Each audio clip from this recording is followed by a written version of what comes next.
नमस्कार आप सभी को हमारे चैनल में आपका हार्दिक स्वागत है। आज पढ़ाने जा रहे हैं जयशंकर प्रसाद के कामायनी के श्रद्धा सर्ग की जो पंक्ति है उसको हम पढ़ेंगे और उसकी जो मूल विशेषता है या उसकी व्याख्या करेंगे। तो आइए देखते हैं।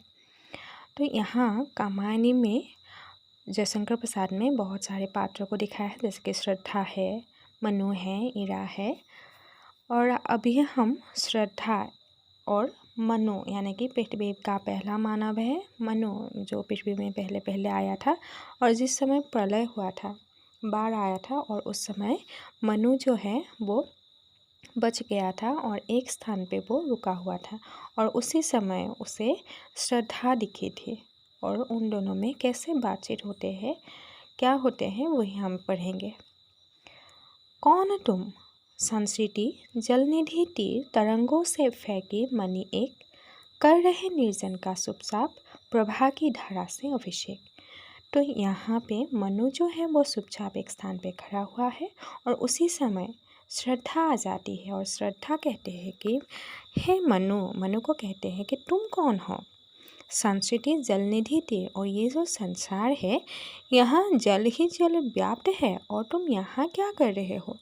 तरंगों के से फेंकी मणि एक, जिस प्रकार मणि जो होते हैं वो सागर के नीचे मिलते हैं, तो उसी प्रकार इतने पानी जल ही जल चारों तरफ, वहाँ से मानो एक मणि निकला है और वो मणि तुम हो।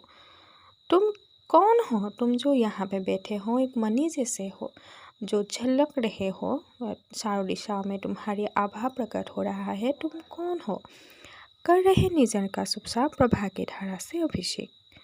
और तुम इस निर्जन स्थान में चुपचाप क्यों बैठे हुए हो, प्रभा की धारा से अभिषेक।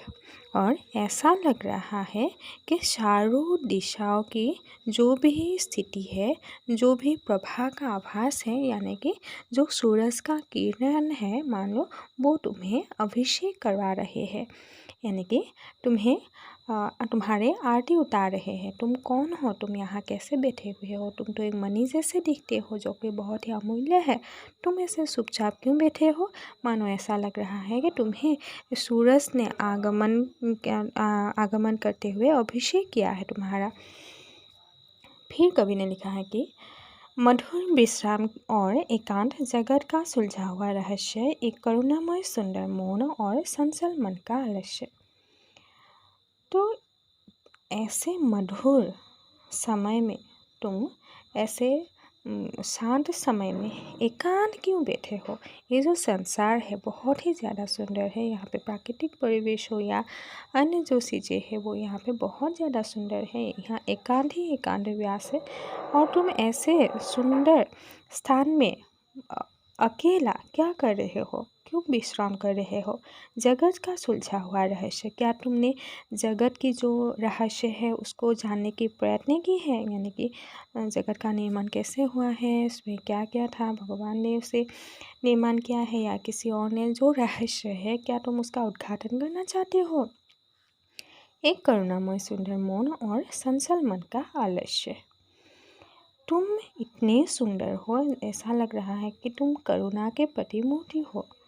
और ये जो पृथ्वी है, ये पृथ्वी अभी पानी से भर चुका है और ऐसे समय में तुम यहाँ क्या कर रहे हो। इतना सुंदर पृथ्वी है और तुम मौन खड़े हो, जबकि मन जो होते हैं वो हमेशा संचल होते हैं, लेकिन तुम ऐसे समय में आलस्य को अपने हृदय में रख के क्या कर रहे हो, तुम आलस्य क्यों बन रहे हो। सुना यह मनु ने मधु गुंजार, मधुकरी कासा सब सानंद, किए मुख निशा कमल समान, प्रथम कवि का जो सुंदर संध। तो जैसे ही श्रद्धा के ये सब बातें सुना, किसने सुना, मनु ने सुना, तो जो वो गूंज है यानी कि श्रद्धा की जो आवाज़ है उसे सुन के मनु के हृदय को बहुत ही आनंद प्राप्त हुआ। जैसा ऐसा लगता है कि जैसे कि मधु को प्राप्त करने से, मधु खाने से कैसा होता है और ज़्यादा खाने के बाद चाहत होती है, तो उसी प्रकार श्रद्धा की आवाज़ जो है उसके कानों में गूंजने लगी। मधुकरी का सा सब आनंद, और चारों तरफ उसके शरीर में आनंद ही आनंद छाने लगा है। कि मुख निशा कमल समान प्रथम कवि का जो शन, और उसके मन जो है वो नीचे मुँह करके बैठा हुआ था।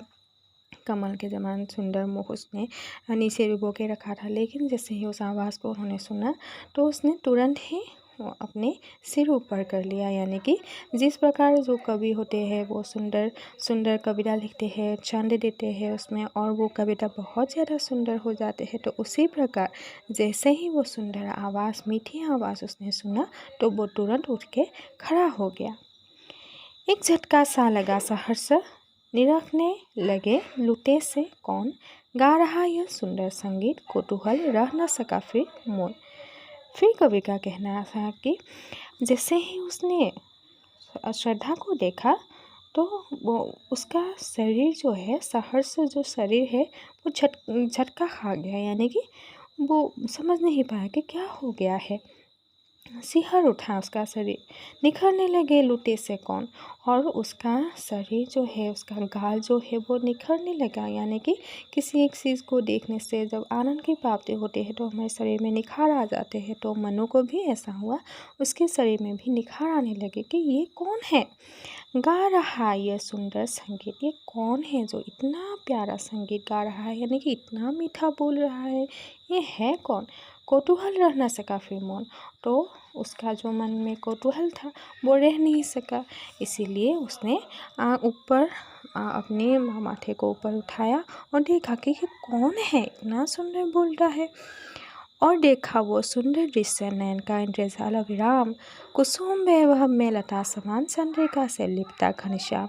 और जैसे ही मनु ने अपना सिर ऊपर किया तो उसने वो सुंदर दृश्य देखा, नयन का इंद्रजाल अभिराम। और जैसे ही उसने आंखें खोला और तब उनके आँखों में इंद्रजाल जैसे अभिराम छाने लगे। यानी कि वो जो सुंदरता है, श्रद्धा की जो आभा है, सुंदरता है, वो उसके आँखों में झलकने लगा है। कुसुम वैभव में लता समान, चंद्रिका से लिपटा घनश्याम। और एक कुसुम यानी कि फूल, जो श्रद्धा है उसका मुंह जो है वो फूल के समान, कुसुम के समान ज़्यादा सुंदर है। जिस प्रकार लता में फूल खिला हुआ होता है वो बहुत ही ज़्यादा सुंदर होते हैं, उसी प्रकार श्रद्धा को भी एक लता जैसा माना है, फूल जैसा माना है, वो बहुत ज़्यादा सुंदर है। और चंद्रिका से लिपटा घनश्याम, और ऐसा लगता है कि जिस प्रकार रात्रि में चंद्रमा जो है आकाश में से वो दिव्यमान होती है, तो उसी प्रकार उसी समय श्रद्धा जो है उसका चेहरा हर एक चीज़ों से अलग दिख रहे थे, वो झलक रहा था, वो चेहरा उसे आकर्षित करने लगा था। धन्यवाद। आगे का हम नेक्स्ट वीडियो में चर्चा करेंगे, तो आप लोग देखते रहिए।